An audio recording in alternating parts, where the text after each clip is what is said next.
지난주 신문지상에 이 동물에 관한 기사가 많이 올라오더라고요. 길쭉한 귀를 가지고 있는 이 동물의 이름은 정말 쉬운 퀴즈죠?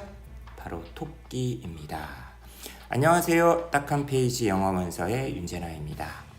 국내 작품인데 영어로 번역이 참 잘 됐나 봐요.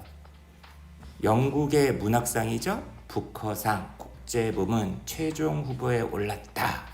그래서 지난주에 엄청 뉴스에 많이 소개가 됐었던 보라정, 정보라란 작가분의 저주토끼. 그냥 토끼가 아니라 저주토끼. 음산합니다. 분위기가 예사롭지가 않죠? 보통 아동문학에서 많이 얘기되는 그런 토끼의 모습과는 사뭇 다른 정말 무시무시한 저주토끼라는 제목의 단편 모음집. 이 저주토끼라는 작품이 굉장히 훌륭한 작품으로 평가를 받아서 상까지 받을 수도 있다고 하니 관심이 안 갈 수가 없는데, 그래서 다 보지는 않고요. 저주토끼라는 작품이 궁금해서 그 작품만 읽어보았습니다. 단편이었어요. 자, 이게 어떻게 보면 약간 환상문학? 여러분들이 이런 문학 장르를 좋아하시는 분이라고 한다면 굉장히 재밌게 읽을 수 있을 것 같습니다. 대략적인 내용은 할아버지가 이제 주인공 소녀에게 이야기를 들려주는 거예요. 자기 친구 얘기. 정말 훌륭하고 좋은 술을 만들려고 했었던 친구 이야기. 자, 이 대목 잠깐만 빨리 한번 읽어볼게요. 할아버지의 친구는 오직 무엇에만 신경을 썼다? 맛있고 몸에 좋은 증류주, 스피릿을 갖다가 개발하는 데만 신경을 썼다. 그는 몰랐다. 그죠? 전쟁 이후, 다시 말하면 6.25 전쟁 이후의 한국을 얘기하는 겁니다. 새로운 전후 시대에서는 정부의 저기 높은 양반들, 하이어럽스, 고위 관료들이겠죠. 이런 사람들과의 끈, 그 다음에 인맥, 그 다음에 이제 음주 가무, 여흥을 제공하고, 그죠? 그 다음에 가끔씩의 어떤 뇌물, 그 다음에 뒷거래, 그죠? 이런 것들이 더 중요하다는 것을 이 할아버지의 친구분은 몰랐다라는 거죠. 너무 이 인생을, 삶을 교과서적으로 산 분. 저는 정말 공감을 많이 합니다. 제품의 품질이나 기술보다는 이런 분이 있었다는 거예요.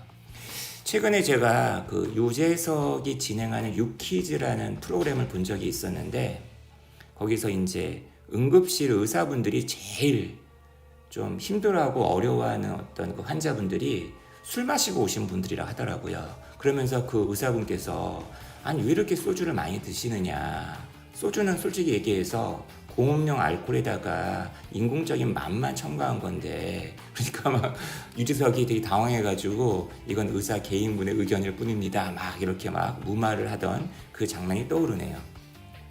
지금 소주 얘기를 하는 거예요. 그죠? 자, 그리고 there was a much larger company. 다시 말하면 이렇게 혼자서 개인적으로 이렇게 술에 애착을 가지고 만드신 분이 있는가 하면 훨씬 더 큰 회사가 있었다는 거죠. 이 회사는 이런 어떤 술 시장을 염두에 두고 있었어요. 지켜보고 있었어요. 그죠? 근데 이 회사는 어떤 회사였냐면은 강한 정치인들과의 어떤 끈을 갖고 있었고, 그 다음에 굉장히 뛰어났어요. 능숙했어요. 위에서 아까 언급했었던 그런 기업과 관련된 어떤 엔터테이닝, 그죠?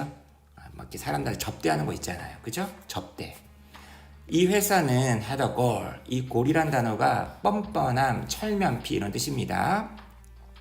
자신들의 어떤 그 혼합물, 알코올과 여기 맞죠? 인공 어떤 그 맛, 향료, 그죠?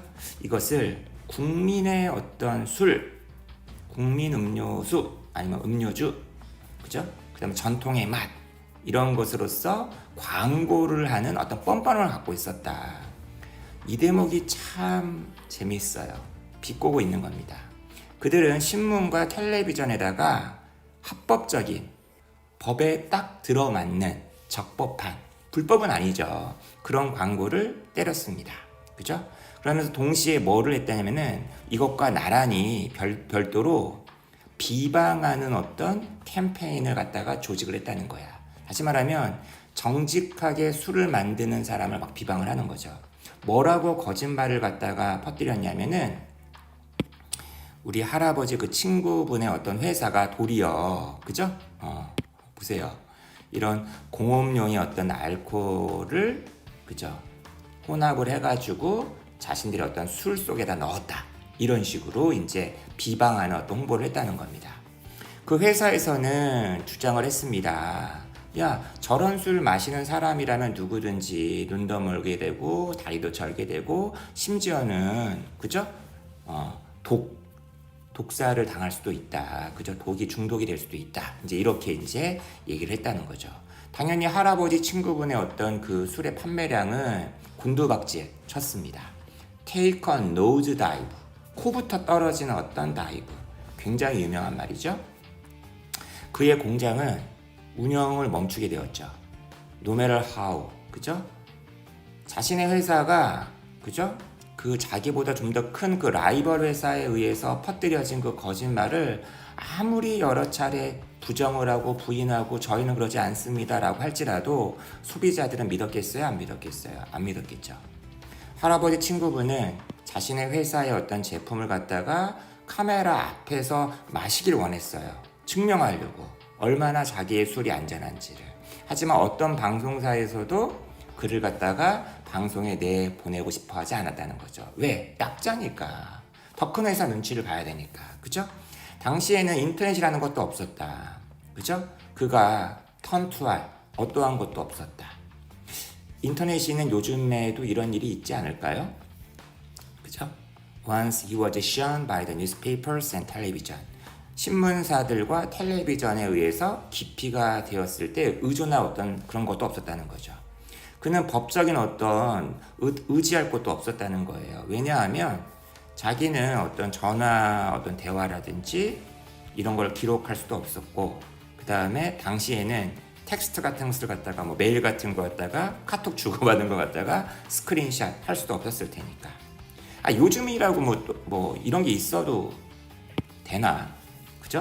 It was impossible to determine how rumors were spread.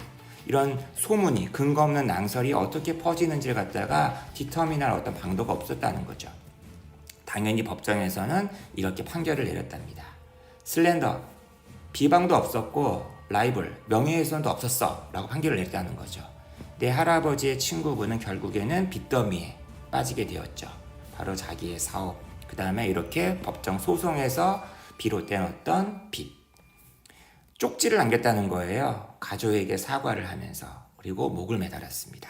그리고 그때 그의 나이는 여전히 30대였다는 거죠. 최근에 제가 이제 김지훈 박사님의 유튜브 채널 되게 많이 본다고 얘기했었는데, 그분께서 정치적 효능감이라는 어떤 얘기를 하시더라고요. 어떤 맥락에서 왜 우리나라에서는 왜 이렇게 시위가 많이 일어나느냐. 그죠? 만약에 자신들의 이야기를 잘 대변해줄 어떤 국회의원이라든지 아니면 어떤 문제가 있었을 때 이걸 잘 바로잡아줄 어떤 법 체계가 있다라고 한다면 사람들이 그렇게 시위를 많이 하겠어요? 자신의 어떤 목소리가 정치에 잘 반영이 된다 이런 느낌을 갖고 있으면 시위 같은 걸 안 하겠죠. 저는 가끔 뭐 시위 때문에 대중교통이 막 마비가 되었다 아니면 되게 막 누군가가 되게 시끄럽게 군다라고 했을 때 저도 굉장히 귀찮고 짜증이 나고 하지만 마음 한편으로는 저도 눈 뜨고 코 베었고 정말 세상 어느 누구에게도 호소를 하고 싶어도 그 호소할 수 없었던 그 억울한 경험들이 되게 많았었던 그런 어떤 가족이나 제 자신의 어떤 경험이 있다 보니까 그런 시위라든지 그런 거에 대해서 또 한편으로는 굉장히 좀 인정하는 면이 좀 있다고요. 자, 그런 정치적인 효능감이 되게 떨어지는 사회에서 시위로도 안 된다라고 한다면 할 수 있는 게 뭐밖에 없겠습니까? 바로 저주와 원한밖에 없지 않겠느냐라는 걸 얘기하는 게 이 소설의 주제인 것 같아요. 소설 후반부에 저 저주 토끼가 굉장히 빛을 발하기 시작합니다. 과연 어떤 일이 벌어질까요? 굉장히 우리가 알고 있는 그 귀여운 토끼의 모습이 굉장히 악마와 같은 모습으로 변하는 그런 순간이 묘사가 있거든요. 그런 대목 좀 궁금하신 분이라고 한다면, 평상시 공포 영화를 많이 보셨던 분들이라고 한다면 능히 짐작되는 바겠지만, 그죠? 여기 이런 내용이 나옵니다. 그래서 바로 그것이 우리 할아버지가 저주받은 그 저주 토끼를 갖다가 만드신 이유였다. 할아버지가 이런 걸 만들면서 하는 말씀, How can such things be allowed? 어떻게 이런 일들이 그냥 내버려질 수가 있겠느냐, 그죠? 그러면서 이제 이 소설의 마지막 부분에 이런 말이 나옵니다. 일본에는 이런 속담이 하나 있어. 다른 사람을 저주하는 것은 무덤을 2개 만든다. 2개의 무덤으로 이어진다. 또 다른 사람을 갖다가 저주하는 그런 사람은 반드시 지 스스로 무덤 속으로 빠지게 된다. 그러면 이 저주 토끼를 만든 할아버지가 결국에는 이제 저주를 내렸기 때문에 할아버지도 결국에는 안 좋은 결말을 맞게 된다는 얘기잖아요. 여기서 갑자기 궁금함이 생깁니다. 이 할아버지는 자기 스스로 어떤 피해를 입은 것도 아닌데, 자기 친구가 피해를 당한 건데, 왜 이 할아버지가 직접 저주토끼를 만든 것일까요? 그리고 지금 여기 보면은 2개의 그 무덤이라고 얘기했잖아요.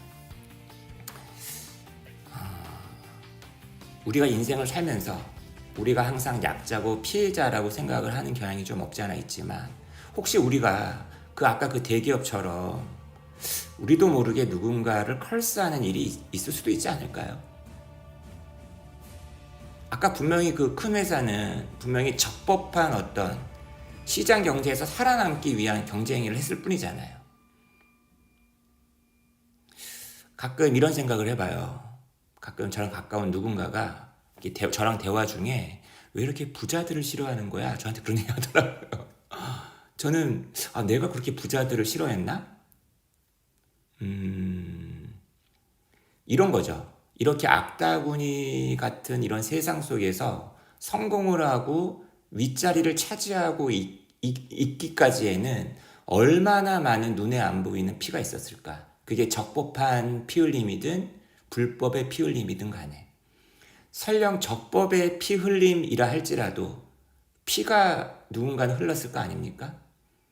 그럼 그 흘린 피를 가지고 누군가는 저 저주토끼를 만들지 않을까라는 생각을 해보는 거죠. 이런저런 생각을 되게 많이 하게 한 그러한 단편 소설이었어요. 이게 지금 부커상 최종 후보에도 올랐다고 하니까 한번, 되게 짧은 소설입니다. 재밌습니다. 한번 여러분도 읽어보실 것을 추천드리는 바입니다. 저는 다른 더 좋은 영상으로 돌아올게요.